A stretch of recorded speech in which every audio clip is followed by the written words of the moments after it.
I was the first. I know nothing about technology.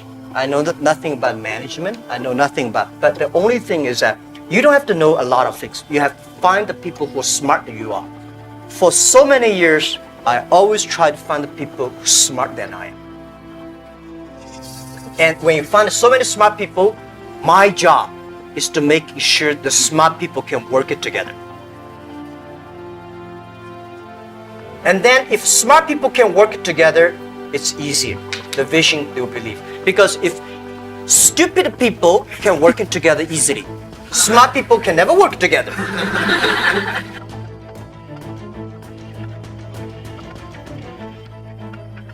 When you are 20 to 30 years old, you should follow a good boss, join a good company to learn how to do things properly.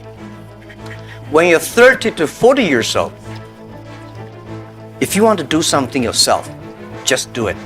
You still can't afford to lose, to fail. But when you're 40 to 50 years old, my suggestion is that you should do things that you are good at, right? And not do things that, oh, that's very interesting, I want to try something new. It's a bit dangerous more. When you're 50 to 60 years old, spending time training and developing young people, the next generation. When you're over 60 years old, better stay with your grandchildren. 2007, Time magazine said the computer is the person of the year. And people were puzzled by that. Why? Because for the first time in the history of the world, everyday people have access to information that wealthy people have. And that really makes a difference. There's a slogan I hear with some radio stations that said that information is power. No, information that is applied in your life, that's power. And so you now have access to information that can help you to build and design the kind of life that you want, that you can learn anything that you so desire. You could just Google it, and there it is, available at your fingertips. 60% of Americans don't even have $1,000 saved for retirement. 40% say if they had an emergency and needed $400, they couldn't raise it. Now, how is that possible in the greatest economy in the world? Because we're taught to become consumers, not owners. And so the first step, obviously, is understanding that you're not going to earn your way to a fortune. Even people that do that don't usually keep it.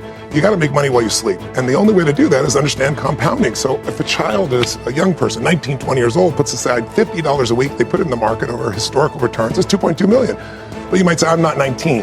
So we created a chart here for you, if you want to throw it up, that you should know what your number is. If you're 20, you need $3,000 a year. If you're 40, you need $15,000 a year. If you're 50, you got to put away $37,000 a year to have $1 million at a 7% return.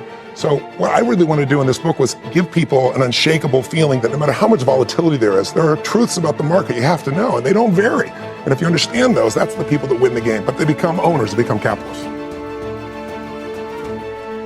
I think globalization cannot be stopped. Nobody can stop globalization. Nobody can stop trade. I think globalization did a fantastic job in the past 30 years. Enriched a lot of countries. But, of course, caused a lot of problems, right? Young people did not have opportunities. Small business have not opportunities. Developing countries were neglected. But it's only 30 years. It's a baby. Today, we have a better technology. We have a better knowledge about globalization. And it's our generation's responsibility or opportunity to improve it. Tell me, how can you stop globalization? Education, it's a big challenge now. If we do not change the way we teach, 30 years later we'll be in trouble.